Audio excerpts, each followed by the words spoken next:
All right, what's up, fam? I'm going to do something different today. I'm going to take a different direction. Many of you probably already heard about what's going on in Florida, right?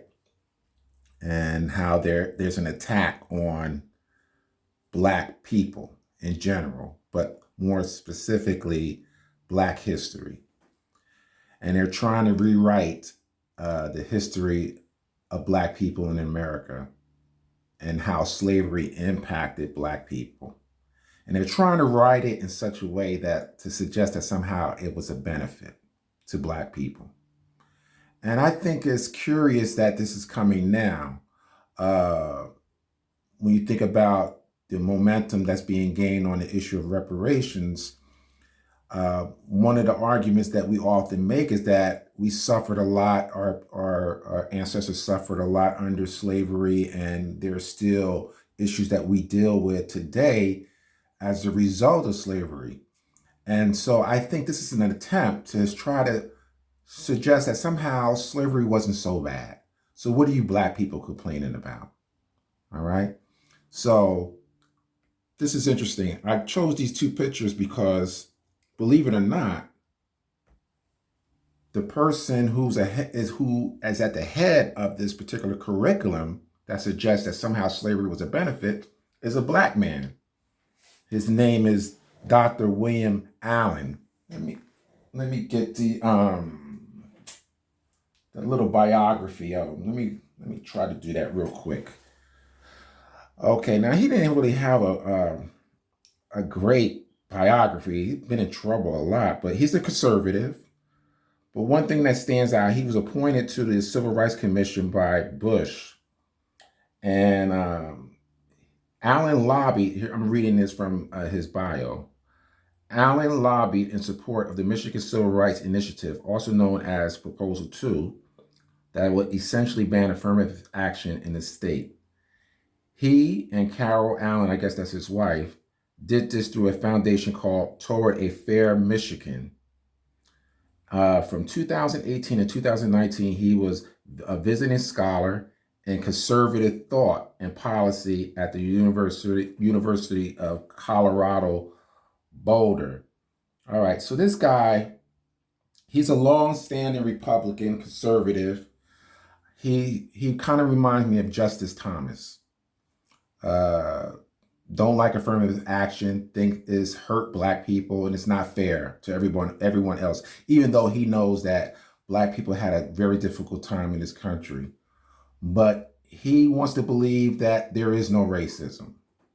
And the only impediment to our movement or our mobility upward is ourselves. So this is where he is.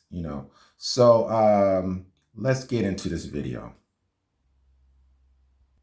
And now let's move from drilling a hole in the planet to, metaphorically, drilling a hole in one's brain, because that's what education in the US state of Florida is beginning to sound like. It's the home state of the two top Republican presidential candidates, former US President Donald Trump, who moved there a few years ago, and Ron DeSantis, who's also the governor of Florida. Now, DeSantis is on the war path against common sense, it seems. I say this because of the state's new school curriculum and how the history of slavery will be taught in the US now. In Florida, teachers will have to teach students about the supposed benefits of slavery. Yes, benefits of slavery and how it helps slaves. We're not making this up. Here's a report. It is so good to see you. Florida Governor and U.S. Republican Party presidential candidate Ron DeSantis had once said, "Florida is where woke goes to die." But it seems like common sense is also meeting the same fate. Here's what I know. And not just common sense, educational honesty and your conscience as well. Here's why. What do you usually think about when someone mentions slavery in the US? Millions of people from Africa forcibly brought to American shores. People brought in chains to work on plantations owned by white colonizers. Millions of deaths, rapes, and crimes against humanity. How people were robbed of their humanity and how they became the property of colonists. That's what actually happened. But according to Florida's Board of Education, it's not enough to know that and understand the horrors of slavery.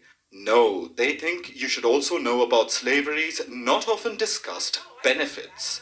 They want students to know about, and I quote, how slaves developed skills which, in some instances, could be applied for their personal benefit. We're not making this up. That's a part of the state's new curriculum. It's part of the section describing the work slaves did. You know, the unpaid labor they were forced to do under the threat of beating, starvation, and death. Things like picking cotton in the scorching sun, or being forced to build a plantation owner's house, or sweep the colonists' floors while they made a fortune on the backs of slave labor. Yes, Florida wants its students to know how all of these atrocities were skill development programs for the slaves.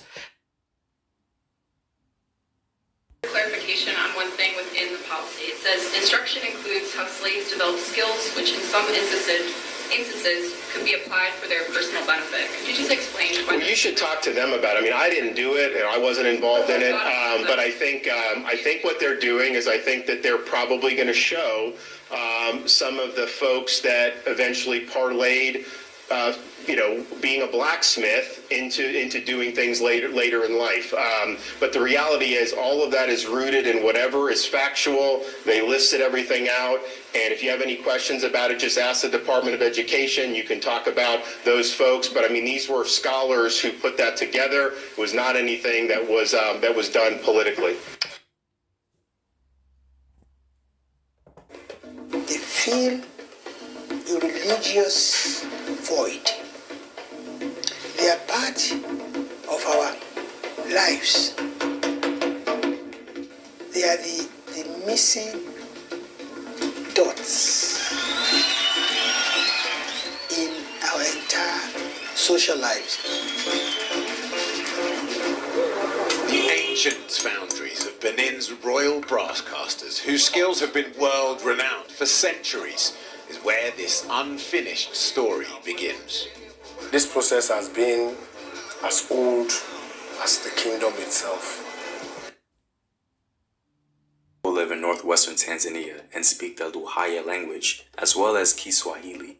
The language of the Haya is one of several Niger-Congo languages spoken by the people of Tanzania, west and northwest of Lake Victoria. The ancestors of the Haya people are believed to have first settled in that region during the so-called Bantu expansion. Upon their arrival, they were able to establish multiple small, loosely affiliated communities who had their own hierarchical political structure based on a division between nobles and commoners. One of the things that make the Haya people stand out in the region is their extensive history of iron working. The Haya are believed to have been one of the first groups in Tanzania and the surrounding areas to practice ironworking. It was through this technology that they were able to produce a very sophisticated type of pottery known as ureriware, dated around 500 BC. The archaeologist named Peter Schmidt found out from Haya oral tradition that they had been smelting iron ore to make carbon steel for thousands of years. Saltwater slaves brought directly from Africa's windward coast quickly became the slaves of choice for rice planters, because many of these slaves were already rice farmers themselves, as they still are today. In ETV's 1989 documentary, Family Across the Sea, Gullah-speaking descendants of Sea Island slaves from South Carolina and Georgia made a pilgrimage to Sierra Leone, where their ancestors were enslaved and forced to endure the infamous Middle Passage to America. Here, in the villages of Sierra Leone, they discovered their rice roots. Born in the rice field. All right. Clearly, the lack of education, at least world history in regards to Africa, that is not taught in American schools, breeds ignorance. If you listen to DeSantis, he acts as if Africans who came to America had no skills. They were basically empty vessels, not having any knowledge of anything. And it was because of white intervention, European intervention, they learned skills. As you can see by the few clips I've shown you, they were involved in metallurgy long before Europeans were. So Africans came to America with skills. That's why they were brought there. As you can see in terms of growing rice, that's not a European commodity. Europeans knew nothing about growing rice. They needed the Africans who were experts, who had the skill and the know-how to cultivate rice. So the Africans came with skills. We didn't benefit from slavery by learning skills. It's erroneous, it's misleading. Which begs the question, what is Florida trying to do? There's also more in the new curriculum which seems like the state trying to justify slavery. The curriculum says students need to learn about slavery in other parts of the world.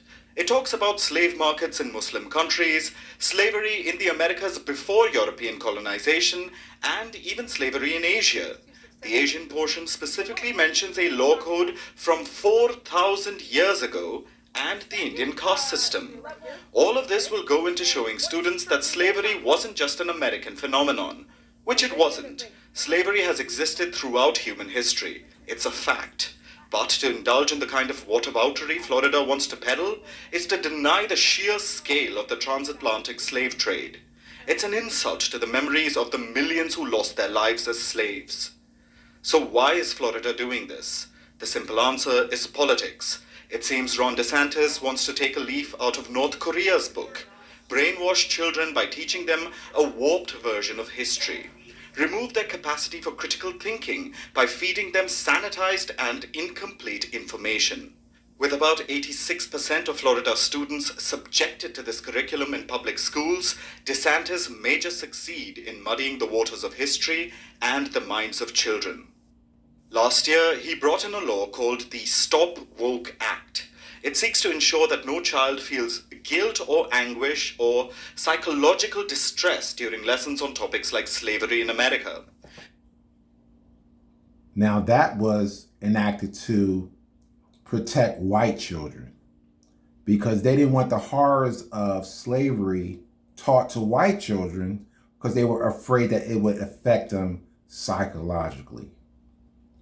But no one cared for 400 years about the damage and the psychological trauma that was enacted upon Black people. No one cared about their psychological damage. And this is part of the reason why Black people, to a large degree, is stagnant today. Because trauma can be transferred generationally. Okay? So some of us struggle because we've been fed this inferiority complex for 400 years. And so to ignore that is disrespectful to us. And this is what the reparations issue is about. And when we say some of us still feel the effects of slavery because it's transgenerational trauma that many Black people experience. It's in our DNA. So to ignore that is simply wrong. And this is what DeSantis and other individuals that's with him, and unfortunately you have Black people that feel the same way, that they want to preach this nonsense that somehow slavery was a good thing. Let's talk craziness in Florida. Now, we see what's happening with African American studies and what's happening. Do you know what these fools are actually doing? They now are allowing PragerU, the hardcore right-wing conservative site, to now provide educational materials to students in the classrooms. PragerU Kids, an offshoot of PragerU, they're going to have they got videos pushing right-wing propaganda. There are roughly 350 videos on the PragerU Kids YouTube channel, range from anti-Black Lives Matter messaging to colonialist apologia, climate denialism, and the deradicalization of Martin Luther King Jr. Seriously, John Neffel, senior writer with the Rapid Response and Media Matters, joins us right now. Exactly. One of the videos that I think encapsulates what's going on so well is that there's a mini-series, a sub-series in the PragerU Kids universe where these two white kids, it's an animated show, these two white kids go back in history and visit historical figures. And in one of the episodes, they go back and visit Booker T. Washington. And this episode is instructive for a couple of reasons. One of which is that it provides truly awful history of the Civil War. The fictional Booker T. Washington tells these kids at one point that in describing the Civil War, he says, hundreds of thousands of men died in a war that resulted in my freedom. So what this line tells us is that it completely erases the that enslaved people liberated themselves, and all of the existing scholarship on the Civil War says that that is the most historically accurate way to understand the conflict itself and the lead up to it was black people and enslaved people organizing to free themselves, freeing themselves, fighting alongside the Union Army. And then later on in that episode, the fictional Booker T. Washington says, remember, children, future generations are never responsible for the sins of the past. And then one of the kids says, okay, that's great. I'm not going to feel guilty about this historical stuff anymore. So as you were just saying, this is a total reaction to kids of all races learning accurate U.S. history, and most importantly, learning how that history continues to order the present and continues to inform racist domination, class exploitation, and other forms of oppression that we live in the United States. And this is an attempt to sort of cancel out any of that progress and revert to this comforting and false notion that there's kind of progress in the United States that just happens automatically, and that we have lived in a country of maybe there's been racism in the past, but there were never racists, and either way, it doesn't have anything to do with the present moment. So this is what's happening. In my opinion, this is my opinion. This comes on the heels of the reparations debate, right? So it's been gaining momentum. So if you could teach a generation or two that slavery wasn't so bad, then the reparations debate dies out, because it's already bad enough. A lot of people don't support it right now. So you can really kill it if you could get nearly 80, 90% of America against it. Because if you could convince them that slavery wasn't so bad and that you benefited from it, why on earth, black people, would you want reparations? So this is my opinion. This is why I think this is coming about. Furthermore, I think it's just an anti-black movement.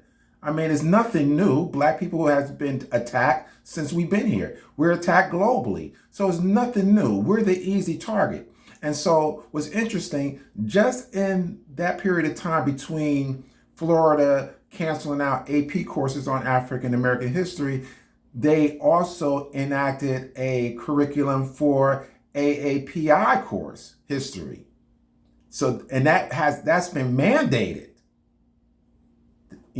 and so no problem. They approved that. And I think they did that basically to, divide and conquer. The Asians are the most white adjacent. They're the model minority, and they're the preferred minority. So you cater to them, so they will continue to side with the white supremacists.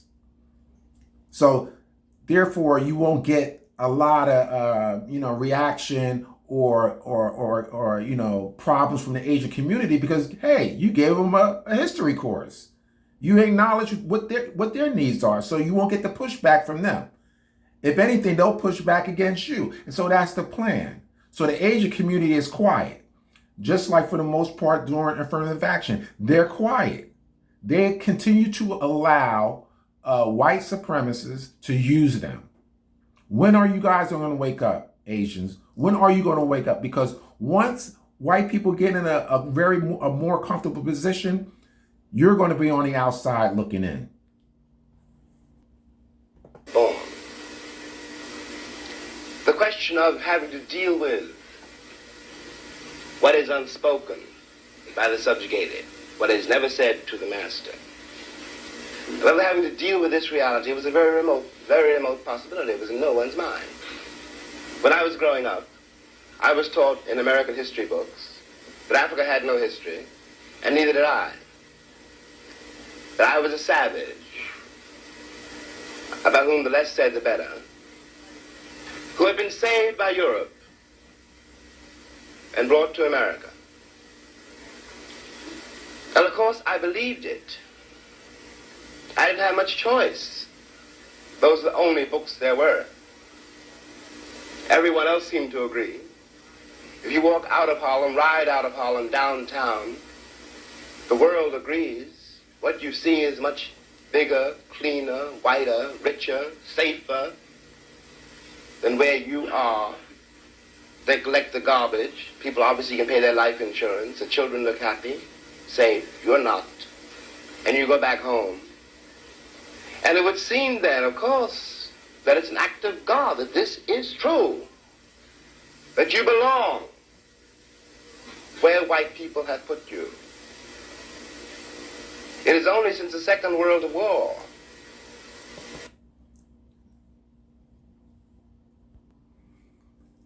Now, let me give you an example of the psychological damage that is done to Black Americans when we've been fed for 400 years that we're nothing. Okay? Asked in the state of Florida after it showed the this report that comes out in terms of this language they're using describing how slavery, those who were enslaved in slavery somehow use those skills later for their personal benefit. A lot of people have been ripping Florida for this. Now, one of the people who's on this education task force is a state representative in Florida named Kimberly Daniels. Now, after this came out, these past comments she made came to light. And again, she's on the Florida African American History Task Force. Now, she's a Christian pastor, and she made these statements about the LGBT community and slavery in a 2008 sermon. Hear this BS. But the Jews own everything. I thank God for slavery. I thank God for the crack house. If it wasn't for the crack house, come on somebody, God wouldn't have never been able to use me how he can use me now. And if it wasn't for slavery, I might be somewhere in Africa worshiping a tree. Now, there was a fundraiser, a telethon back in the day, hosted by Lou Rawls for the Negro College Fund, United Negro College Fund. And their slogan was, "A mind is a terrible thing to waste." So this is what we have. This is an example of a mind is a terrible thing to waste. But you know what? I can't really blame her for saying some ignorant stuff like that, because every message that she probably heard in her life has been Black people ain't shit. And we ought to be thankful that the Europeans brought us over here to the New World. If they hadn't, we would be somewhere in a jungle, you know, like as she says, worshiping trees and running after wildlife, for all we know. Now, because we don't have adequate, or world history or African history is pretty much non-existent in America, we can't possibly know of Africans' great past. Now, so instead of thanking the Europeans for the things that you enjoy in America, they ought to be thanking you, because it was because of you, Black man, Black woman, that Europe and the Americas became wealthy. It was through your hard labor and ingenuity, because there's a lot of inventions that we have created that we don't get recognition for. And it's only because they don't teach that in our schools that we assume that everything that we enjoy today comes from the hands of white people. In reality, a lot of what we enjoy today is what we brought to the table. So instead of this ignorant woman here, you know, being thankful to have been a descendant of slaves, she should be asking them to be thanking her and her people for giving America its wealth. So this is the damage that the American school system has done to Black Americans. And Ron DeSantis and the gentleman like Dr. William Allen are pushing the envelope even more so. Basically trying to make it appear that slavery was a good thing. And if they genuinely believe that, how do you answer for the fact that they're trying to now input this like revisionist history about how, there were some positive elements of slavery if you really think about it? Like, this gives the whole game away. You get what I'm saying? Exactly right, Anna. So I want to read graphics 2 and 3 because I think they're even more devastating. So CNN explains, when high school students learn about events such as the 1920 Ocoee Massacre, the new rules require that instruction include, quote, acts of violence perpetrated against and by African Americans. Now, already that's disastrous, okay? Why are you putting in those two things in the same sentence? Why are you conflating them? But wait till you see the context. The context is much worse. I thought when I read that, they were saying, okay, now look, there was the Tulsa Massacre and all these massacres and the lynchings, etc. But don't forget, Black people sometimes commit crimes. That already is terrible. Why are you mentioning that? So do white people, so do Asians. Why are you randomly mentioning that within the context of civil rights? But no, it's way worse. So here's the explanation. Instruction includes acts of violence perpetrated against and by African Americans, but is not limited to the 1906 Atlanta race riot, 1919 Washington, D.C. race riot, 1920 Ocoee Massacre, and that happened in Florida. That's why they mentioned it earlier. 1921 Tulsa Massacre, and the 1923 Rosewood Massacre. So when you see that, and then I read the longer explanation of it too, just to be absolutely sure, they're saying that these acts of violence happen to African Americans and by African Americans in reference to things like the Tulsa Massacre and Rosewood and these massacres of African Americans, the one that happened in Florida. Can I talk about that one? Yeah. So that particular case had to do with a Black man by the name of Moses Norman. And he was a landowner in the community. This is in Florida, of course. And he decides, I'm going to go vote. I'm going to cast my ballot. He gets turned away by white poll workers. And then all of a sudden, he's eventually followed home by a mob of 250 people, white people, who killed dozens of African Americans. They set fire to their houses, just absolutely destroyed the community, drove the Black community out of their own community just because this Black landowner wanted to cast a ballot and vote in the election. So now, given that context, and by the way, 60 people were murdered, and they not only burned down their homes, but this is also interesting, they went out of their way to burn down their schools. Okay, and that was all for voting.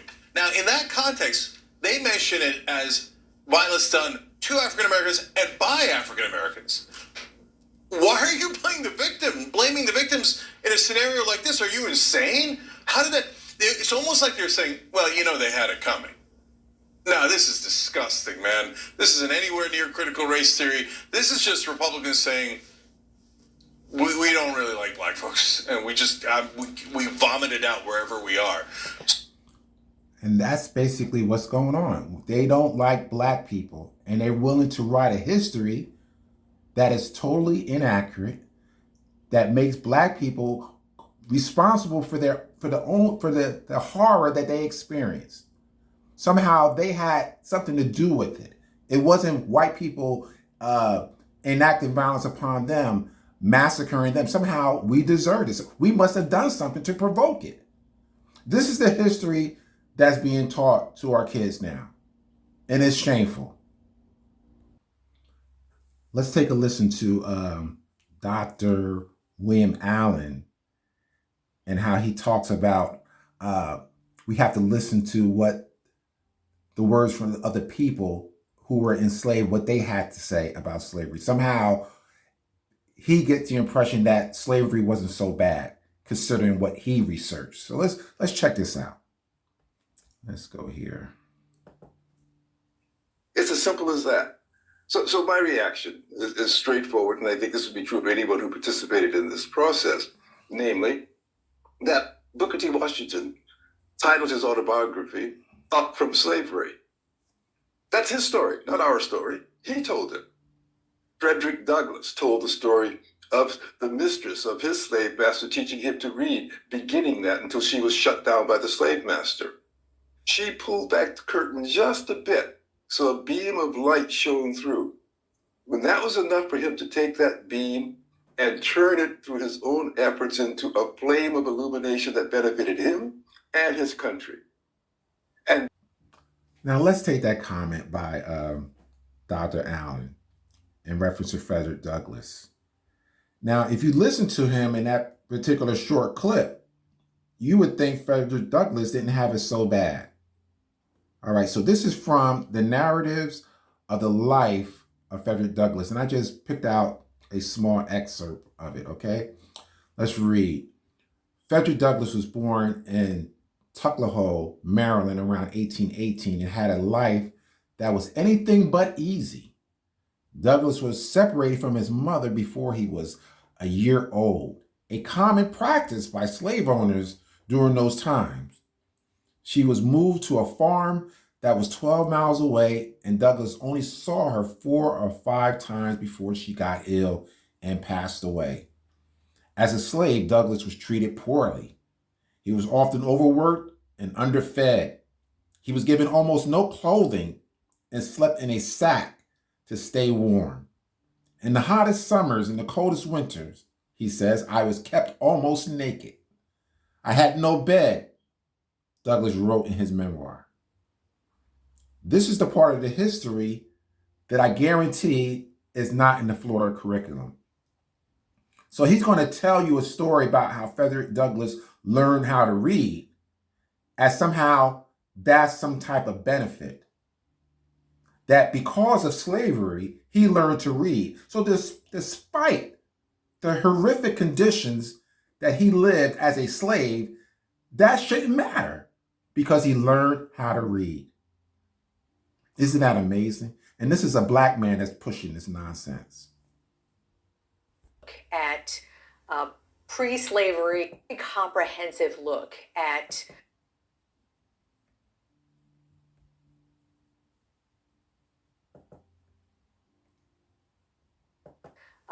pre-slavery, slavery, post-slavery, and to suggest that it is not comprehensive just is not factual. However, this one line, the words personal benefit, to me seem to be what's perceived as an affront, as an attempt of turning something positive about an American atrocity. So instead of fighting about it and digging heels, which seems to be happening, why not revisit the language and not change the lesson you're trying to impart, but change the wording of it in a more collaborative way? Why not? Well, you know, Ms. Milberg, I could accept one modification, and that is a modification that referred to personal and community or social benefits. Because, of course, it wasn't just the individuals who benefited, but this entire nation ultimately benefited from it. And that could have been expanded. But anything that would deny benefit deriving from human exertion, even under the extreme conditions of oppression, would be false, and it would be dehumanizing. The idea that you should not speak of people making whatever utilities they could in the circumstances in which they found themselves to their own use and benefit is dehumanizing. You might as well say they aren't capable of doing anything, because that's what you end up saying. You're saying slavery is so complete, so thorough, that no person held in slavery retains his or her humanity. Well, these curriculum standards can't say a thing like that. And I would hope that no one in Florida would want them to say a thing like that. So prior to this particular curriculum, which isn't being taught yet, I think it's next school year when it finally bubbles up into the classroom. What's different about that than might be being taught now? Because teaching about enslavement in public schools, it's taught every year. Maybe not as formally, but there is curriculum in Florida schools. So what would be the difference? Here's the critical difference, and I'm so glad you asked that question, because it's critical not only in Florida, but in the entire country. This is the first standalone set of curricular standards for teaching African American history. Florida is a path breaker in this regard, and it's setting a standard that people ought to rise to rather than trying to find some way to evade. We have to confront the reality that understanding our past requires two things fundamentally. One is learning from the past in the words of the past, the way people experience the past. Secondly, learning from the past in a way that surfaces the fundamental humanity. Because unless we retain our sense of fundamental humanity, whether we're talking about the Holocaust or slavery or anything else, we lose sight altogether of any worthwhile justice or any worthwhile objectives that might be pursued. I can't imagine anyone would argue with that concept. And since you brought up Holocaust education, Florida does have Holocaust education. Yes. There is no benchmark, no curriculum in the Holocaust education that might suggest that people who were in concentration camps learned any skill or benefited from anything that they might have taken, even though there are stories of resilience and cunning from the camp, the people who were interred. Wouldn't that be apples to apples to put something in that curriculum as well? And I can imagine the backlash there as well from especially this community. Well, I don't have any problem with saying, yes, those stories are legion, and it is there. It may not be in the standards that were crafted for. That's right. They're not in any book where it would say that Jews benefited in some way because of the Holocaust. But you do that strategically for Black Americans because you want to minimize the horror of slavery. If that were done to the Jews or any other group, they would not stand for it. Matter of fact, you wouldn't even think to do it. But for Black people, you feel as though you can get away. Why you can get away with it? Because you feel as though no one cares what Black people think. So you could put the most egregious information in the history books, and you can rest assured that the vast majority of people are not going to back up Black Americans. That's why it's done. It would never be done under the Jews. So he talked about earlier, and I'm going to get to this. He talked about earlier about we have to listen to the voices of the people that were there. Do the same. If we could only bring back the voices and images, and most important of all, the memories of those who lived 100 or more years ago. Well, brace yourselves for a minor miracle. For reasons I'll explain as we go along, we have the voices and the memories and a few black and white photographs to go along of some men and women who were born, some of them 150 years ago. And what makes these recollections all the more remarkable is that these men and women had been bought and sold like so much livestock. Tell you the truth, when I think of it today, I don't know how I'm living. I remember that just as well look like to me, I can. Been slaves all our lives, and mother was a slave, sister was a slave, father was a slave. They know nothing about reading right there. All that I know, they teach you to mind your master and your mistress. Mom and them didn't know where to go, and she after she would go, just like you told something out, you know, didn't know where to go. They are haunting voices from the past, not actors reading a script or scholars reading a text, but the actual voices of men and women, Americans, who were born in slavery. My name is Fountain Hughes. I was born in Charlottesville, Virginia. My grandfather belonged to Thomas Jefferson. My grandfather was 115 years old when he died. And now I am 101 years old.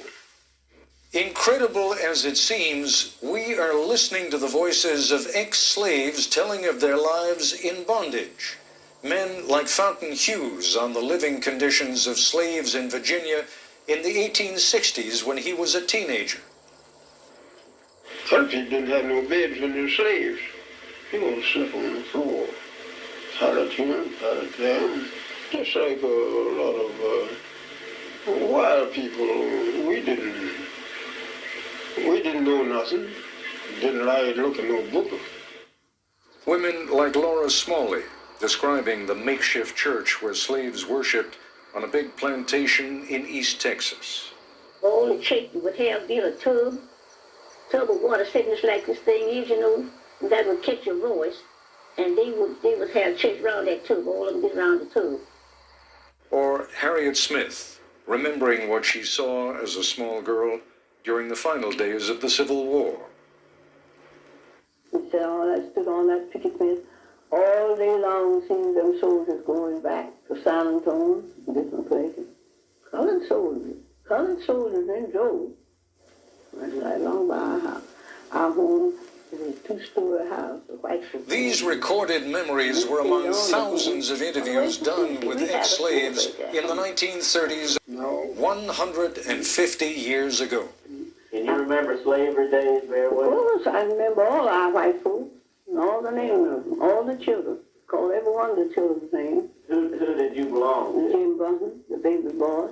The results of these digitally enhanced recordings are arresting, almost unbelievable.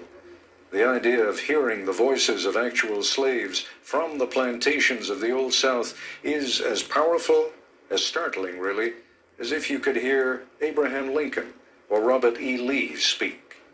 Listen again to Fountain Hughes, who was born in 1848. We were slaves. We belonged to people. They sell us like they sell horses and cows and hogs and all like that. Have an auction bench and they put you up on the bench and beat on you the same as you're bidding on cattle, you know. Much of what these three former slaves say may at first seem unremarkable. Much of what they say may surprise and upset, and their calm demeanor is at odds with the evil and violence we associate with slavery.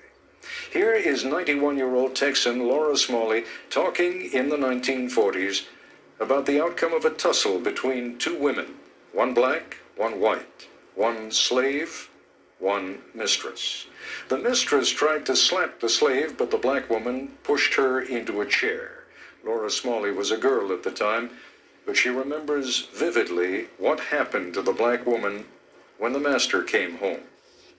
But they think that poor old woman carried in the peach orchard and whipped her. And, you know, just tied her hand this way, you know, around the peach orchard tree. I remember that just as well, looked like to me, I can, and round the tree and whipped her. Well, she couldn't do nothing but just kick her feet, you know, just kick her feet. But they just had her clothes all down to her waist, you know. They didn't have her plumb naked, but they had her clothes down to her waist.